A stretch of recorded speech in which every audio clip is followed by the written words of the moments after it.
అందరూ మా ఫ్రెండ్స్ అందరూ సినిమాలు తిరుగుతా ఉంటే, మా ఫ్రెండ్స్ అందరూ సైకిల్ వేసుకుని కల్లూరు నుంచి సైకిల్ వేసుకుని తిరుగురు రావాలి సినిమాకి. మగిలేదు థియేటర్, అందరూ కలిసి సినిమా థియేటర్కి వెళ్ళిపోతున్నారు.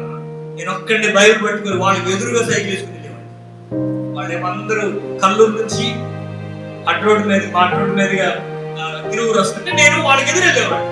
వాళ్ళందరూ అటు పక్క సైకిల్ వేసుకుని 10 మంది 20 మంది సైకిల్ వేసుకుంటే, అరే అల్లు ఎవడు పోతున్నాడు రా, ఈ 20 మంది అట్టాగే ఉన్నారు, ఆ ఒక్కడిగా వెంటనే పెడుతున్నాను. ఈరోజు అనేక మందికి ఆశీర్వాదకరంగా ఉండేది. ఈరోజు ఈ లోకముతో స్నేహం చేయమాక, అది నిన్ను పాడు చేస్తుంది. ఈ లోకముతో పాటు పరిగెత్తమాక, అది నిన్ను పాడు చేస్తుంది. ఈ లోకము తలంపును పాడు చేస్తుంది. నువ్వు ఒకవేళ ఒంటరిగా ఉన్నా దేవుని కొరకు ప్రత్యేకంగా నిలబడు. అనేక మందికి ఆశీర్వాదకరంగా దేవుడు చేస్తున్నాడు. దేవునికి భయపడగలుగుతున్నాడు. ఈరోజు నీ జీవితం ఏంటి? ఓడిపోతున్నావా?